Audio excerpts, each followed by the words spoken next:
everyone, welcome back to the Wide Angle.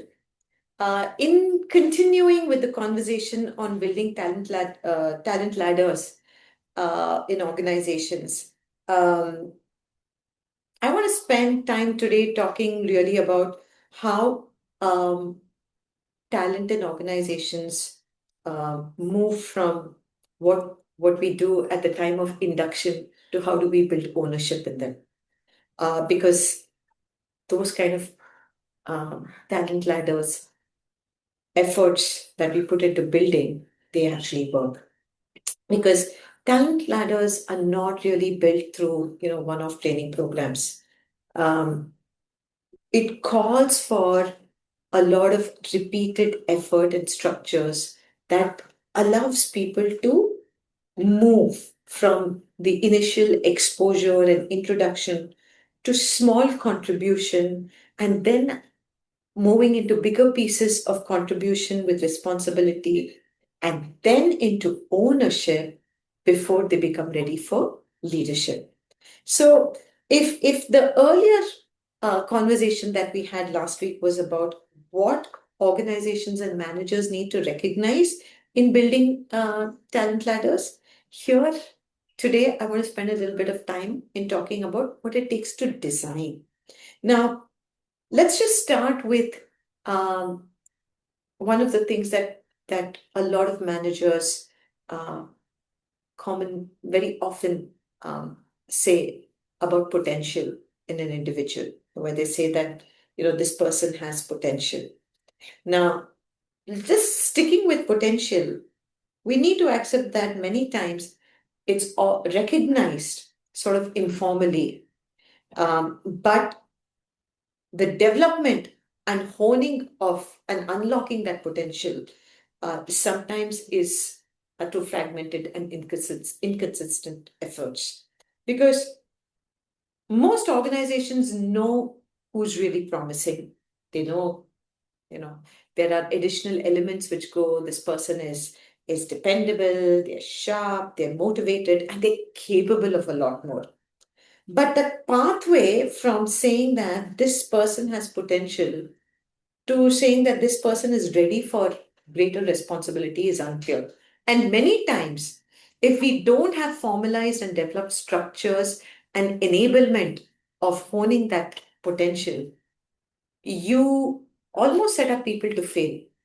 And the very factors which prompted one to believe that or recognize that there is potential, we actually end up um, we actually end up setting them up for failure. Because people grow when there is a good manager who's guiding them, there is a crisis that gives them exposure, a senior in the leadership has taken an interest. And so what happens then is this makes talent development in this frame, in this sort of framework, more personality um, driven rather than system supported. Now, and therefore, what might then happen is we we need to therefore look at how we structure growth in organizations, which is not accidental, but it is designed growth. Now, a lot of studies that have been floating around, right? A lot of workplace studies have been done. There's been the Deloitte study, there's been the LinkedIn workplace study, where very interestingly, a lot of questions which are being asked by workforce members of today really is what does ownership mean? What does good work look like here? How do I grow beyond a title growth? Because title growth is not really what uh, is as appealing today as it did in the past. What are the new opportunities where one can learn and own their skills? And I think that is how then you really sort of build a talent ladder. And talent, because talent just doesn't get ready by accident, right? Now, in the absence of a talent of building a structured talent ladder program, it doesn't mean people won't grow. People will grow, but that growth is uneven in the organization. It is manager dependent and it's harder to sustain. So, how do we therefore need to look at this? I think right from the induction to the 30, 60, 90 day is how organizations need to start looking. It's something that we've been looking at it very, very closely, where induction is not just about the organization and policies and systems, which have their place, but instead, what is the kind of support I can expect? What does any individual need to learn in the course of the next 30, 60, 90, 120 days? What will ownership mean for them? By when can they start being expected to start owning things? How is decision making made? I cannot um, lay enough emphasis on the importance of how decision making is is evident in an organization. And so the first 30 days are sort of introduction and exposure. You then move into 60 days, by which time, by the end of 60 days, there is some supported contribution where, with guidance, the person is able to sort of produce work. 90 days, you start defining what ownership begins to look like. Small but meaningful work streams, which also gets them their wins, builds their confidence, and they're able to make choices and not just following instructions. And then by the 120 days, there is also the layer of judgment which is added, which means that course corrections happen, review mechanisms are in place, but the degree of it begins to reduce.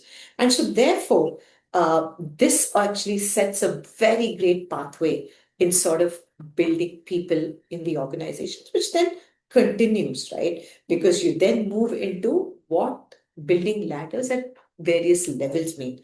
Because if entry level focuses largely on clarity, work discipline, exposure, and building confidence, the middle level managers, they need to be equipped better with delegation, communication, guiding teams, planning, feedback, and decision making. And of course, for emerging leaders, we really need to look at strategy development, people development, cross functional thinking, and moving beyond project to organizational ownership.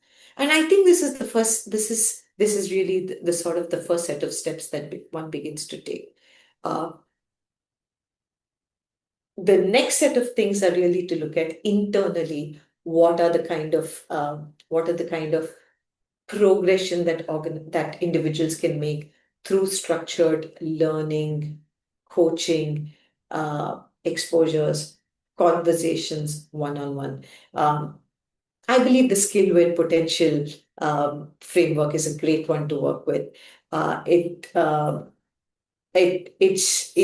allows us to sort of also understand a little bit about internal barriers that many times individuals may have, and understanding those internal barriers will truly allow us to sort of enable people to be better at what they do. Organizations are made up of all kinds of people. You also have the doers, you have the thinkers, you have the doers and thinkers. Uh, I think the whole trick therefore then becomes the trick or the skill or the muscle that organizations need to build is um, to ensure that talent is not just honed in individuals, it also needs sharper framing, which works for retention. And it's not just about building talent ladders, it's not just about promotions, it's also about how individuals progress in judgment, in autonomy, and accountability, and finally ownership. And when we're able to do that, we have we have we have high functioning teams, um, which allows efficiency, productivity, motivation, and organizations to move forward. So this is what I want to leave all of you with, um, as as the conversations, the dialogues uh, continue. These are not things which are set at one point in time, but this is a beginning. And I look forward to hearing how it is in your organization. And so do drop us a comment, a line, a feedback. And till we speak next time, that's a wrap from me. Thank you.